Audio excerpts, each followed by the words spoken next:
Good day everyone, my name is Abhirami and today I will be presenting on culture and parenting style with a cross-culture comparison between Malaysia and Sweden.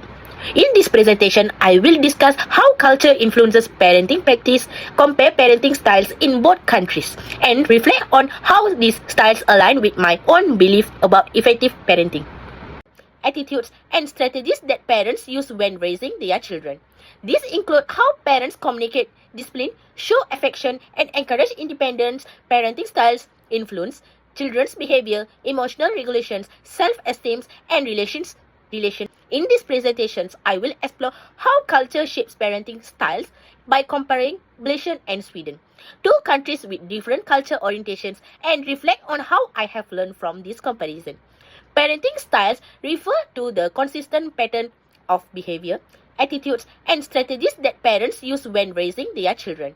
When comparing parenting style in Malaysia and Sweden, clear difference can be seen due to their cultural values. Malaysia follows a collectivist culture orientation where family harmony, obedience, and respect for authority are strongly emphasized. Parents are usually the main decision makers, and children are expected to follow rules and respect elders. Discipline tends to be more structured, and communication is often hierarchical. In contrast, Sweden reflects an individualistic and egalitarian culture. Swedish parents encourage children to be independent and actively involve them in decision making. Discipline focuses more on guidance and explanation rather than strict control. Communication between parents and children is open, and children are encouraged to express their thoughts and emotion freely. Overall, Malaysian parenting prioritizes family unity and respect, while Swedish parenting prioritizes autonomy, equality, and emotional expression. These differences highlight how culture shapes parenting practices and expectations. Reflecting on my own parenting values, I realized they are strongly shaped by Malaysian upbringing. From a young age, I was taught the importance of discipline, respect for elders, and maintaining family harmony. These values have influenced how I think about raising children, guiding my understanding of the responsibilities of parents and caregivers. At the same time, learning about Swedish parenting has made me more aware of how culture shapes parenting beliefs and practices. It has highlighted that while discipline and respect are important, encouraging autonomy, open communication, and emotional expression are equally valuable in supporting a child development. This reflection has helped me appreciate alternative approaches of parenting. It reminds me that effective parenting does not rely on a single method but requires balance, blending structure, guidance, and care with independence, equality, and emotional support. When reflecting on parenting styles, there are aspects I truly admire and some I find challenging. Among the aspects I admire, Swedish parenting stands out for its emotional openness, where children are encouraged to freely express their feelings. I also admire the equal involvement of both parents, which promotes shared responsibility and gender equality.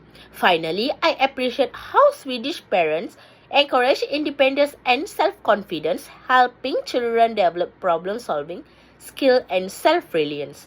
On the other hand, there are aspects I find challenging. In Malaysia, parenting strict discipline and high expectation for obedience can sometimes limit a children's opportunity to explore personal opinions.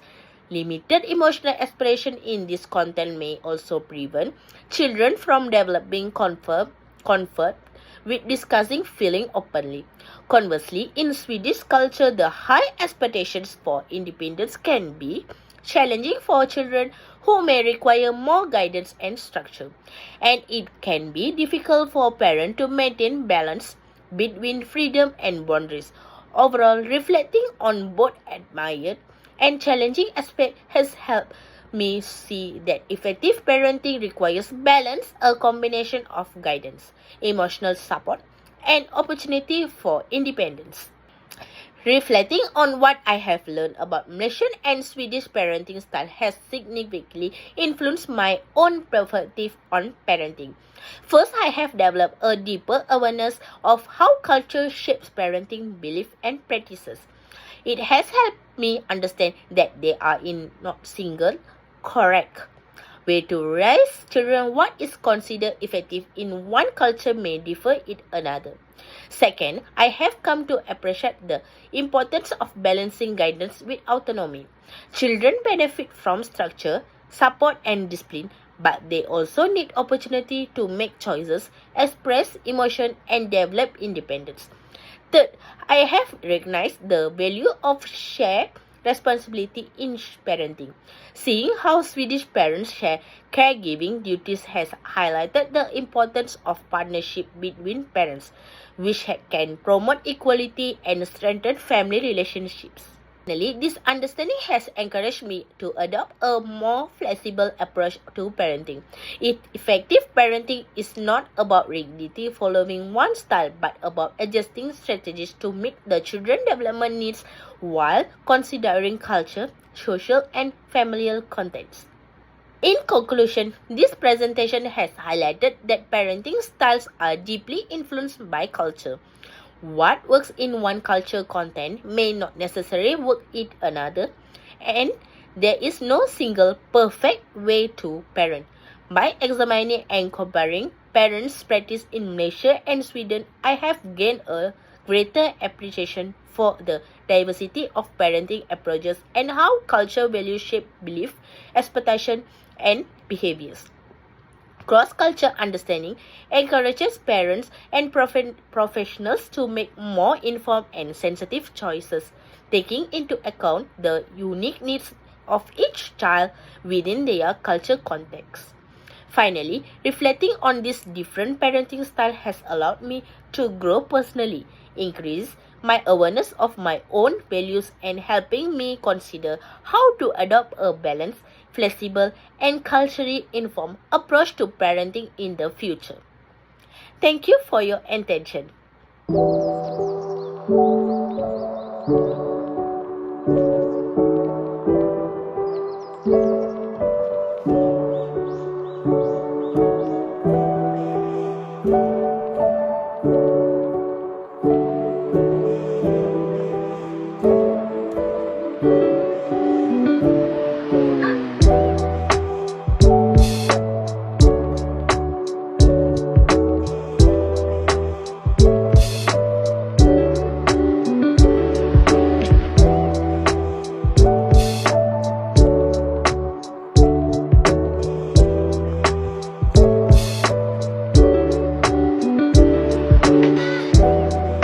What are some Swedish ways I'm raising my child? My son is half Dutch, half Swedish, and I thought it would be interesting to show you guys some ways that I'm raising him in according to my culture and in the Swedish way. And I would love to hear if it's different for the Dutch way of raising or if it's nothing weird. Or number one, my children will not go to a daycare before they're 1 year old. This is like a hard stop. If I could keep them way longer at home, I could. But in Sweden, usually kids start daycare from anywhere from 1 year old to 1.5 years old. It's just advised to do that for their development and to stay as long as they can at home with the parents. Number two, when he was a child, I did mostly all daytime naps outside. I think you guys might have seen this, that in Scandinavia, a lot of the times our kids are sleeping outside. It's very good for their immune system. They have way better naps. I used to put him in his own bed sometimes during the daytime, and his naps were like 30 minutes long, and he could sleep almost 3 hours outside in his stroller. I think it's a very healthy way to have them nap and to be out in nature. Number three, I do not believe in discipline. I grew up with no outspoken rules from my parents. I was never disciplined. We never had things like timeout or putting someone in the corner. And I know that this was different with my Dutch fiance's family. They, for example, do put the children on the stairs if they're not behaving. And if my son is by them, I do let them do that if they think that works. But for me, I just don't believe it works. I think one of my most important things that I think is a bit ridiculous here in the Netherlands is my child will be rear facing in the car for as long as he possibly can. For as long as I can get him a seat that rear faces, that he fits in, he will be rear facing in the car. It's important to note that in Sweden, Scandinavia in general has the highest amount of safety for their car seats and for kids riding cars. And in Sweden, you are not allowed to front face your child before the age of 2. And a lot of comments from people around me, external people, Dutch people saying, why don't you front face him? He looks like he's sitting uncomfortably in his car because he's sitting with like his legs crossed. But it is the safest way. It's the best way to keep them safe is to rear face them. So as long as he's comfortable, as long as I can cater to that with a comfortable seat, he will be rear facing in the car. The next two, I'm not sure if this is like not really Dutch or if this is typically Swedish, but from my experience, I do see that a lot of Dutch, especially the older generation, promotes thumb sucking over a pacifier. I just don't get it. In Sweden, most kids are using a pacifier. And the reason for this is because you can remove it. You can physically remove it when you feel like they're done with a pacifier. And I just feel like a thumb is just so unhygienic. I don't know. I feel like you can clean a pacifier, you can get new one, you can sterilize them, but with their hands and the things that they do with their hands, I mean, of course, they always put their hands in their mouth, but I just feel like it's very unhygienic. This was a topic of discussion with my family-in-law because I think thumb sucking is way better for the teeth. I have learned way differently. Of course, pacifier is not the best for the teeth either, but I've heard that it is the better option. I'm not sure if this is different for other families, so please tell me in the comments if this is different. Also, in Sweden, it is very normal that you have a pacifier until they're 4 years years old. It is just culturally an acceptable thing. Not every kid has their pacifier until they're 4, but it's not like people look weirdly at a 4-year-old having a pacifier. The next one is about sleeping in the same room and sleeping in the same bed. In Sweden, a lot of kids will, or a lot of babies will sleep in the same room until they're at least 1 year old. I can even go as further as that, as most kids in Sweden do share their bed with their parents. It is very normal that you have small kids and they're sleeping in your bed. Kind of compromised on that. Ted slept in our room in his crib until he was about 10 months old, and after that he's been sleeping in his own room, but usually during the night he will come and sleep in our bed. It works for us. The last thing I do want to make a note of is I feel like the Dutch don't really take outside outerwear clothes very seriously. Meaning if it's cold or anything, my child is wearing a full-on outfit for the cold. It is like pants that are waterproof, it's a jacket, it's gloves, it's a hat. And I feel like kids here in Holland, which maybe is probably better for them, I don't know, but they don't wear weather appropriate clothes. I found, and it's like pouring down raining, people are in like their jeans or like their sweatpants and they're not wearing any like waterproof outerwear, which I think is so funny. So I do think that's quite a Swedish thing or Scandinavian thing to really dress your kids for the weather. And it's something I still do. He will look like a little Michelin man when he goes outside, but at least he will come home dry.